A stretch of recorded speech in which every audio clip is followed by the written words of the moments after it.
When people imagine pirate life, they usually picture roaring cannon fire, glittering treasure, and daring sea chases, not the smell. Yet to truly understand life aboard a pirate ship, one must face an unavoidable truth. Those vessels were floating cauldrons of sweat, salt, and stench. Hygiene was a constant struggle, and the ocean, while vast and beautiful, offered no mercy to those trying to stay clean. For pirates, cleanliness wasn't just about comfort, it was about survival. A filthy shipbred disease lowered morale and could cripple a crew long before an enemy cannonball did. But maintaining hygiene on a crowded wooden vessel, hundreds of miles from shore, was no easy task. Why hygiene mattered more than people think. Naval historians often point out that disease, not battle, killed the majority of sailors in the Age of Sail. On pirate ships, this risk was even greater. Without official funding, medical officers, or constant access to fresh supplies, pirates had to rely on their own resourcefulness to stay alive. Poor hygiene could lead to outbreaks of scurvy, dysentery, and typhus, illnesses that could wipe out a crew faster than any naval engagement. A sick crew was a slow crew, and a slow crew meant missed prizes and higher risk of capture. The pirate's bathroom anywhere and everywhere modern plumbing was a luxury centuries away. On most pirate ships, bathroom meant the railings or a small open platform known as the head, located near the bow. The sea acted as both toilet and drain. While this system kept waste from accumulating on board, it wasn't without hazards. Rough seas could make the head a dangerous place, and a poorly timed wave could knock an unfortunate sailor into the water. A risky situation, especially for a ship in full sail. Bathing, a rare and risky luxury freshwater, was too precious to waste on bathing, so pirates often went weeks without a proper wash. When the chance arose, such as during a rainstorm or while anchored near a fresh stream, they stripped down and cleaned themselves as best they could. Some braver or more desperate souls bathed in the ocean itself, tying a rope around their waist before jumping overboard. This method was quick and refreshing, but came with its own dangers. Currents, sharks, and the possibility of being left behind if the ship drifted away. Clothing care. Fighting the stink pirates owned few sets of clothes, so keeping garments wearable was as important as keeping bodies clean. Saltwater rinses were common, followed by drying clothes in the sun. When fabric became too filthy or infested with lice, pirates might boil it to kill pests, though this risked damaging the cloth. In desperate cases, garments were simply thrown overboard, and the pirate wore whatever could be scavenged from captured ships. Hair and beard maintenance. Long hair and beards were common, but not always for style. Cutting hair at sea was inconvenient, and washing it was even more so. However, some pirates shaved their heads or kept their hair short to avoid lice and make washing easier. Beards, while iconic, could trap food and dirt. Those who cared about cleanliness washed them in seawater and combed them to remove tangles and pests. Teeth and oral health, dental hygiene was primitive. Without toothbrushes or toothpaste, pirates often used rags, sticks, or chewed herbs to clean their teeth. Others simply rinsed with fresh water or alcohol when available. Toothaches were common, and the only cure for severe dental issues was extraction, usually performed with crude tools and no anesthetic. A strong drink was the only form of pain relief. Keeping quarters livable, the cramped, dark spaces below deck were breeding grounds for filth. Pirates tried to air out the ship by opening hatches and ports when weather allowed. Bedding was shaken out and aired in the sun to prevent mold, and hammocks were occasionally scrubbed with seawater. Still, the smell of sweat, tar, bilge water, and unwashed bodies was a constant feature of life aboard. Visitors often described the odor of ships as overpowering even before boarding. If there was one thing every sailor of the 17th and 18th centuries agreed on, it was this: The real enemy wasn't always flying another nation's flag. It was the crawling, biting, scratching kind that never fired a cannon. On pirate ships, vermin were a constant, unwelcome presence, and keeping them under control was a never-ending battle. Lice the itch that never slept lice thrived in the warm, crowded conditions aboard ships. They lived in clothing seams, in hair and beards, and in bedding. Once aboard, they were almost impossible to completely eradicate.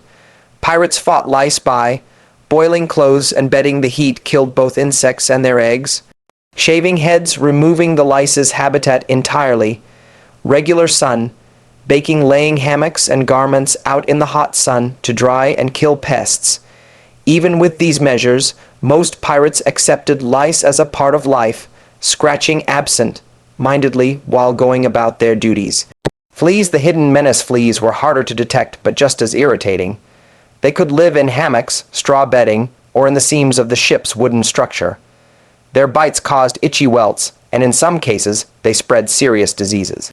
Pirates occasionally replaced bedding entirely after raids, taking fresher hammocks or blankets from captured ships.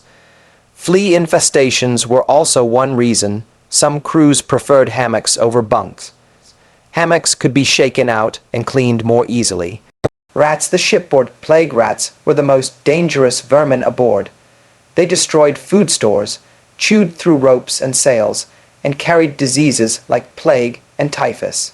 Once they found their way into a ship's hold, they multiplied rapidly, especially if there was a steady supply of grain or salted meat. The best defense was a ship's cat, or several. Cats earned their keep by hunting rats and mice, and some became beloved mascots. Traps were also used, though these were less effective on the high seas where rats could roam freely through the ship's complex structure. The role of fresh air and sunlight infestations thrived in dark, damp environments. Whenever possible, pirates opened hatches, aired out bedding, and let sunlight stream into the lower decks. This not only made life more bearable, but also discouraged some pests from multiplying. Fresh air was also essential for preventing the buildup of foul odors and stagnant moisture that could lead to mold and rot, both of which could ruin valuable provisions and make living quarters unbearable. Cleaning the ship, holisting, and swabbing pirates understood that a clean deck was more than a matter of appearance. It was part of maintaining a healthy crew.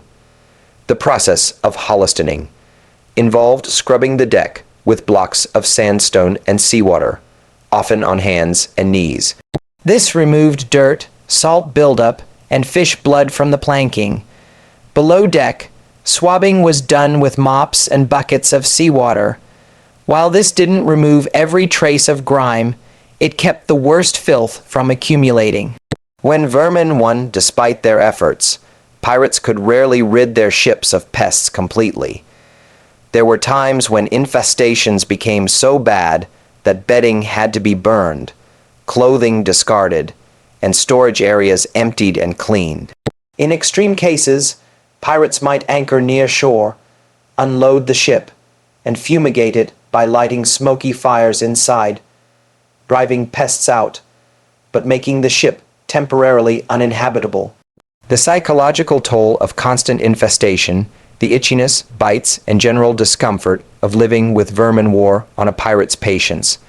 Sleep was often interrupted by scratching or by the sound of rats scurrying in the dark. In some cases, tension between crew members flared over accusations of bringing pests aboard or neglecting cleanliness. Yet, like many hardships of sea life, it became part of the background noise of their existence. Pirates developed a high tolerance for discomfort, focusing instead on the thrill of plunder and the freedom of the open sea. In the age of sail, the greatest threat to a crew wasn't always an enemy broadside. It was disease. For pirates, illness could spread with terrifying speed through the close quarters of a ship, leaving them weak, incapacitated, or dead long before reaching safe harbor. Without the benefit of trained naval surgeons or well-stocked infirmaries, Pirates relied on improvisation, superstition, and whatever medical knowledge they could scrape together. Common shipboard diseases, life at sea, exposed pirates to a range of illnesses, many of which were linked directly to hygiene, or the lack of it. Scurvy caused by a deficiency of vitamin C. Scurvy was infamous among sailors. Symptoms included bleeding gums, loose teeth, bruising, and eventual death if untreated. Dysentery resulting from contaminated food or water. This disease caused severe diarrhea, dehydration, and weakness. Typhus, spread by lice and fleas. Typhus caused fever, rash, and delirium, and often proved fatal. Malaria and yellow fever contracted in tropical waters. These mosquito-borne illnesses could wipe out large portions of a crew. Preventing outbreaks, prevention was difficult, but pirates made some attempts. Fresh air and sunlight ventilating the lower decks to reduce dampness and mold. Boiling water when possible, boiling drinking water to kill harmful bacteria, though fuel shortages limited this practice. Cleansing wounds using alcohol or seawater to wash cuts before they could fester. Citrus stores, rare but valuable, lemons and limes could prevent or slow the onset of scurvy. These measures were inconsistent, depending on the resources available and the knowledge of the crew. The pirate surgeon. Some pirate ships had a crew member with basic medical knowledge, often a former naval surgeon, barber, surgeon, or an experienced sailor who had picked up techniques over time. These surgeons were not always trained professionals, but their presence could mean the difference between life and death. Duties included setting broken bones, stitching wounds from battle, pulling rotten teeth, administering herbal remedies or alcohol-based tonics. In battle, the surgeon's works, placed often below deck in poor light, was a place of screams, blood, and desperate improvisation. Remedies and folk medicine pirates relied heavily on whatever was at hand. Common treatments included rum or brandy used as disinfectant, painkiller, and general cure-all. Herbs and plants collected during island stops, aloe for burns, ginger for stomach ailments, and garlic as a believed infection fighter. Poultices made from bread, clay, or herbs to draw out infection. Cupping and bleeding, outdated but still common practices intended to balance the humors.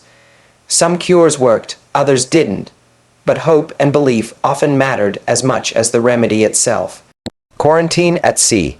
If a crew member became dangerously ill with a contagious disease, pirates sometimes isolated them in a section of the ship, limiting contact to only those bringing food or water. This was difficult in cramped quarters, but it could slow an outbreak. In extreme cases, pirates made the grim decision to maroon sick men on an island with basic supplies, both to protect the rest of the crew and because they could not afford to nurse the dying. Battle wounds vs. disease. Interestingly, many pirates feared disease more than battle injuries. Wounds from combat could heal with time and care, but illness could strike invisibly, killing half a crew before the enemy even appeared on the horizon. This fear made hygiene, even in its crude form, a survival priority. A captain who kept his crew relatively clean, well-fed, and hydrated was far more likely to keep them alive and loyal. If food was the fuel of a pirate ship, water was its lifeblood. Without it, the strongest crew would be useless within days. Unlike food, which could be stretched, substituted, or even eaten spoiled in desperation, water had no replacement. Maintaining a safe, drinkable supply was one of the most important and most difficult hygiene challenges aboard a pirate vessel. The pirate water barrel, fresh water, was stored in large oak barrels, sealed tightly to keep out light and contaminants. These barrels were often tucked deep in the hold, away from heat, to slow the growth of algae or bacteria. Yet no matter how carefully stored, water didn't stay fresh forever. Within weeks, it could develop an unpleasant taste or smell. Worse, if the barrels weren't perfectly clean before filling, The water could harbor dangerous microbes from the start. How pirates collected water. Pirates resupplied their water in several ways. Captured ships. The easiest method was to seize barrels from a prize vessel. Island springs, landing to refill barrels from fresh streams or wells. Rainwater collection, stretching canvas across the deck to funnel rain into barrels, a method especially useful in tropical regions. Rainwater was prized because it was fresh, plentiful during storms, and didn't carry the taste of stagnant barrels. Keeping water drinkable. Pirates had few tools to preserve water, but they used what they knew. Mixing with alcohol, adding beer, wine, or rum helped mask bad flavors and slow bacterial growth. Sealing with wax or pitch, some barrels were treated to prevent leaks and reduce contamination. Regular rotation, using older barrels first to avoid letting them go stagnant. Despite these efforts, stale water was inevitable. When it became undrinkable, pirates sometimes boiled it, though fuel shortages made this rare. The danger of contaminated water. Waterborne diseases like dysentery could sweep through a crew quickly. Symptoms included severe diarrhea, dehydration, and weakness, conditions that could kill in a matter of days. If multiple barrels were contaminated, the crew could face a crisis, forcing them to risk dangerous landfalls or raids simply to survive. Rationing, the most precious resource during long voyages without rain or resupply, water rationing became severe. A crew member might receive only a pint or two a day, barely enough to drink, with none spared for washing. In these situations, pirates relied more heavily on alcohol, even though it was dehydrating. It kept morale from collapsing, but it was a dangerous gamble if water didn't appear soon. Water and morale. A steady supply of fresh water boosted crew health and morale. Even the promise of landfall to refill barrels lifted spirits. Conversely, the fear of running dry could lead to unrest or mutiny, especially if the captain was suspected of mismanaging resources. Some captains kept a secret emergency barrel hidden from the crew, to be used only in the direst circumstances. Revealing this reserve at the right moment could save lives, and a captain's authority. The relationship between water and hygiene. Because water was so valuable, very little was used for bathing or laundry. This contributed to the generally poor hygiene of pirate life, but it was an unavoidable trade-off. Every drop used for washing was a drop not available for drinking. The rare times when water was abundant, after heavy rain or at a safe anchorage, were celebrated with washing, laundry, and even bucket baths on deck. By modern standards, the hygiene of pirate ships was appalling.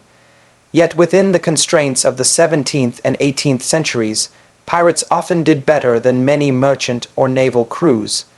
Their survival depended on it.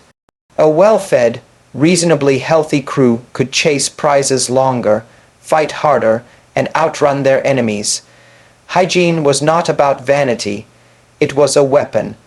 Why pirates sometimes fared better than naval crews. Surprisingly, pirate ships could be cleaner than some naval vessels. This was partly because pirate crews were smaller and operated on democratic principles. If conditions below deck became unbearable, the crew had more say in fixing the problem.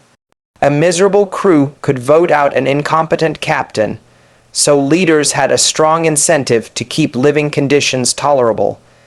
In addition, pirates were constantly on the move, seizing fresh supplies, replacing infested bedding with stolen goods, and cleaning their ships during downtime. This constant turnover of materials and provisions sometimes kept infestations and rot from getting completely out of control. Hygiene as morale control. A cleaner ship didn't just prevent disease, it improved morale. Small acts like airing hammocks, scrubbing the deck, or issuing clean clothing from a captured ship could lift spirits. In a profession where danger and death were constant companions, even small comforts mattered. Captains understood that a crew that felt cared for was more loyal, allowing them to wash in fresh rainwater Handing out citrus fruit after a raid, or sharing extra rum after a cleaning day weren't just acts of kindness, they were leadership tools. The limitations of pirate hygiene still, there was only so much pirates could do. They had no soap factories, no steady medical supply chains, and no refrigeration. Saltwater bathing could leave skin raw. Lice and fleas were persistent, returning weeks after every victory over them. Dental care was brutal, wounds could turn septic, and contagious diseases could wipe out a crew in weeks. The fact that pirates endured these conditions and still managed to conduct daring raids speaks to their resilience and adaptability. Adaptation as survival, pirates adapted their hygiene practices to circumstances. In tropical waters, they took advantage of frequent rain for washing. In colder climates, they relied more on airing bedding and burning infested material. In busy hunting grounds, they didn't waste time on deep cleaning, but during lulls, they scrubbed and repaired their ships to prepare for the next long voyage. This flexibility kept them alive when more rigid naval routines might have failed under the same constraints. Hygiene and reputation, pirates were feared for their brutality, but also for their toughness. Part of that toughness came from surviving conditions that would break many people on land. Tales of pirates enduring storms, battles, and months at sea without fresh food or water contributed to their mythic status. To their enemies, they were filthy, foul, smelling rogues. To themselves, they were hardened seafarers who could outlast anyone. And hygiene, crude as it was part of that endurance. Lessons from the pirate way in the end, pirate hygiene was a balancing act. They did what they could with what they had, prioritizing survival over comfort, but recognizing that even a small improvement could mean the difference between mutiny and loyalty. The pirates' approach to hygiene, flexible, opportunistic, and communal, mirrored their approach to everything else in life. They lived on their own terms, accepted the risks, and shared the hardships equally. Final reflection: life aboard a pirate ship was dirty, cramped, and often dangerous. But pirates knew that a sick crew was a dead crew, and they fought to keep their vessels as livable as possible.